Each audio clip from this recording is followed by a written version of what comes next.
Towards education में सतीश कुमार का नमस्कार। कैसे हैं आप लोग? आशा है आप लोग अच्छे होंगे और आपकी पढ़ाई अच्छी चल रही होगी। हमने towards education TGT, PGT, intermediate, BSc सभी के लिए लेक्चर संघ प्रोटोजुआ जूलॉजी में आपको हमने अमीबा का स्वभाव तथा इसकी जैव क्रियाएं व कार्यकी के बारे में बताया था। लोकोमोशन, जिसमें कि हमने आपको संकुचन द्रव चालित मत पढ़ाया था। और अब हम आगे अमीबा में न्यूट्रिशन बताएंगे। लेकिन आप लोग लाइक सब्सक्राइब ज़रूर करें, ज़रूरत समझें तो कमेंट्स भी लिखें। इसी के साथ हम आज का वीडियो शुरू करते हैं। न्यूट्रिशन में क्या हमने आपको जो है उसमें बताया था, रेनॉल्डी तथा जॉहन एलन के मत के आलोचना तथा मास्ट के मत की पुष्टि करते हुए बताया था कि शरीर का स्थायी पश्च भाग में प्लाज्मा जेल की संकुचन से प्लाज्मा सॉल पर द्रव चालित दाब पड़ता है। ये दाब अगर छोर पर सबसे अधिक, मध्य में सबसे कम और पश्च भाग में मध्यम होता है, अर्थात इसका प्रतिरोध आगे सबसे कम और मध्य में अधिकतम होता है। इसीलिए अधिकाधिक प्लाज्मा सॉल नए पदार्थ की ओर बहता है। ये हमने गमन यानी बताया था, उसमें इस तरीके से ये कॉन्ट्रैक्शन हाइड्रोलिक थ्योरी। अब न्यूट्रिशन है। न्यूट्रिशन में क्या, पोषण एक जटिल जैव क्रिया होती है। पोषण एक जटिल जैव क्रिया होती है। इसमें वातावरण से भोजन ग्रहण करता है, इसमें उपस्थित पोषक पदार्थ को पचाता है, पचे हुए पोषक पदार्थों का अवशोषण करके इनका उपयोग करता है तथा भोजन के अपाच्य भाग का परित्याग करता है ना। भोजन कैसे करता है? भोजन अमीबा पूर्णभोजी अथवा जंतु संभोजी एवं सर्वहारी होता है। अमीबा पूर्णभोजी अथवा जंतु संभोजी एवं सर्वहारी यानी ओमनीवोरस होता है, अर्थात ये सभी प्रकार के ठोस भोजन कणों को ग्रहण कर लेता है। सामान्यतः जीवाणु, डायटम तथा अन्य प्रोटोजुआ, शैवाल, एल्गी आदि सूक्ष्म जलीय जीव इसका भोजन होते हैं। भोजन का अंतर्ग्रहण क्या होता है? Injection of food. भोजन ग्रहण के लिए अमीबा में कोई मुख्य या निर्दिष्ट स्थान नहीं होता है। सामान्यतः अंतर्ग्रहण गमन में आगे रहने वाले भाग में होता है। इसकी 4 विधियां होती हैं। एक होती है आयात अर्थात इम्पोर्ट। ये भोजन अंतर्ग्रहण की निश्चित विधि होती है, जिसमें कि अमीबा कोई प्रयास नहीं करता है। जीवाणु आदि सूक्ष्म भोजन कण अमीबा के संपर्क में आते हैं, आते ही इसके कोशिका द्रव में ठीक वैसे ही धंस जाता है जैसे कोई ठोस वस्तु या जल दलदल में धंस जाता है।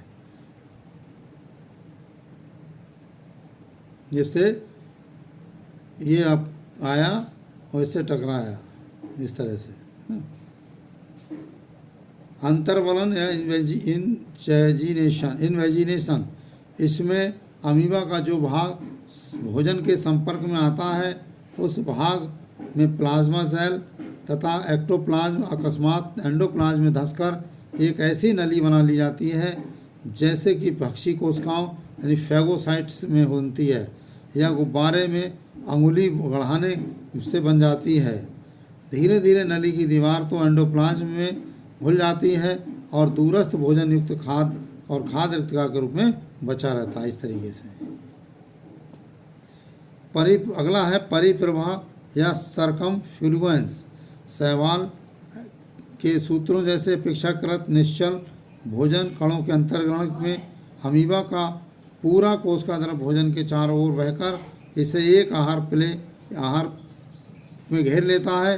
शीघ्र ही पूरा भोजन कोशिका द्रव से घिर जाता है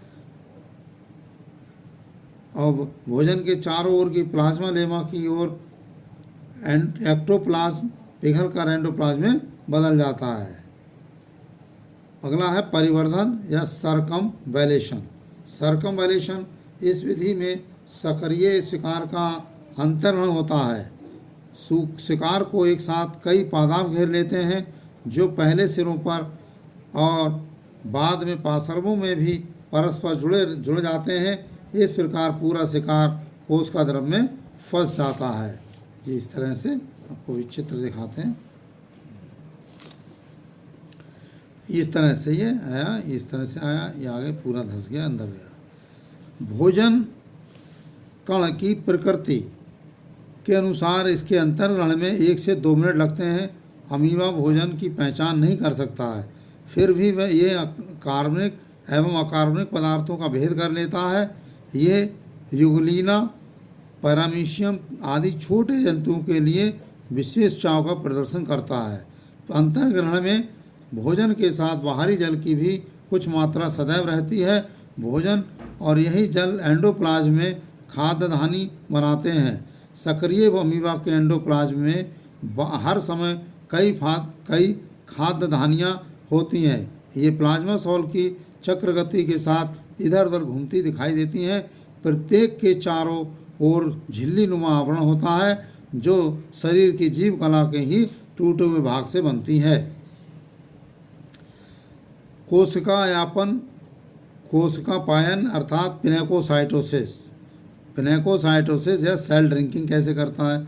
अमीबा अपने वातावरण से कोलाइडल तरल पदार्थों मुख्यतः प्रोटीन्स को कोशिका पायन अर्थात पिनेकोसाइटोसिस द्वारा भी ग्रहण करता है। प्लाज्मा एवं पिनेकोसाइटिक आशय अर्थात पाइनोसोम्स बतनाती हुई भीतर धंस जाती है। ये इस तरह से बन जाती, लंबी दरार जैसी धंस जाती है। तरल पदार्थों से भरे ये आशय जीव कला में से टूटकर कोशिका द्रव में चले जाते हैं। ये क्रिया मुख्यतः पदार्थों के शिखर पर होती है। अब भोजन का पाचन से होता है। भोजन का पाचन, डाइजेशन ऑफ फूड, यानी खाद्य धानियों में ही भोजन का पाचन होता है। खाद्य धानियों में ही भोजन का पाचन होता है। इन्हें इसीलिए जठर धानियाँ यानी गैस्ट्रिक वैक्यूल्स भी कहते हैं। स्पष्टतः ये बड़े जंतुओं की आहारनाल के तुल्य होते हैं। बस आहारनाल वाला पाचन बाह्य कोशिकीय होता है और अमीबा की धानियों वाला अंतःकोशिकीय पाचन एंजाइम कोशिका द्रव में बनकर लाइसोसोम्स में एकत्रित होते रहते हैं। लाइसोसोम्स खाद्य धानियों में से जुड़कर इनमें एंजाइमों को पहुंचाते हैं। प्रत्येक एंजाइम खाद्य धानी में हाइड्रोजन आयनों की एक विशेष सांद्रता पर ही क्रियाशील होता है। यानी बड़े जंतुओं की भांति अमीबा भी पाचन 2 अवस्थाओं में पूरा करता है। पहली अम्लीय एसिडिक और दूसरी क्षारीय होती है। पहली अम्लीय और दूसरी क्षारीय। अम्लीय अवस्था में खाद्य धानी के जल में हाइड्रोक्लोरिक अम्ल होता है और जो इसी में शिकार की मृत्यु से संबंधित रासायनिक प्रतिक्रियाओं के फलस्वरूप बनता है। इस प्रावस्था में भोजन पचता नहीं है, ये केवल ढीला होकर फूल जाता है और अर्ध पारदर्शक हो जाता है। साथ ही धानी प्रसरण यानी डिफ्यूजन द्वारा थोड़ा जल खोकर कुछ छोटी हो जाती है। अब लाइसोसोम्स धानियों से जुड़कर इनमें पाचन एंजाइम पहुंचाते हैं, अतः धानियों में माध्यम क्षारीय हो जाता है। एंजाइमों में प्रोटीन पाचक ट्रिप्सिन, पेप्टिडेज एवं प्रोटीनेज, वसा पाचक लाइपेज तथा कार्बोहाइड्रेट पाचक एमाइलेज जैसे होते हैं। एंजाइम प्रोटीन्स को अमीनो अम्ल, वसाओं को वसीय अम्लों और ग्लिसरॉल तथा कार्बोहाइड्रेट्स को ग्लूकोज में विखंडित कर देते हैं। इससे धानियों में परासरणी सांद्रता बढ़ जाती है, अतः कोशिका द्रव से कुछ जल रिसकर इनमें वापस आ जाता है और ये फिर पहले जितनी बड़ी हो जाती है। एसिमिलेशन क्या होता है? स्वांगीकरण। एंडोप्लाज्म में प्रत्येक खाद्य धानी 15 से 30 घंटे तक रहती है, क्योंकि इतने ही समय में इसमें उपस्थित भोजन का पूरा पाचन हो पाता है। इस दौरान धानी प्लाज्मा सॉल में चक्रगति के कारण निरंतर इधर उधर घूमती रहती है, अतः पचे हुए पोषक पदार्थ इसमें से निरंतर रिस कर पूरे कोशिका द्रव में वितरित हो जाते हैं और उपापचयी प्रतिक्रिया में भाग लेने लगते हैं। यही इनका स्वांगीकरण कहलाता है। आवश्यकता से अधिक अमीनो अम्ल का शर्कराओं का बदलकर ग्लाइकोजन के रूप में तथा वसाओं का भी अमीबा संचय करता है। एक होता है इजेशन, बहिक्षेपण। इजेशन बहुत महत्वपूर्ण होता है। भोजन के अपाच्य भाग को शरीर से बाहर निकालना, ये बहिक्षेपण कहलाता है।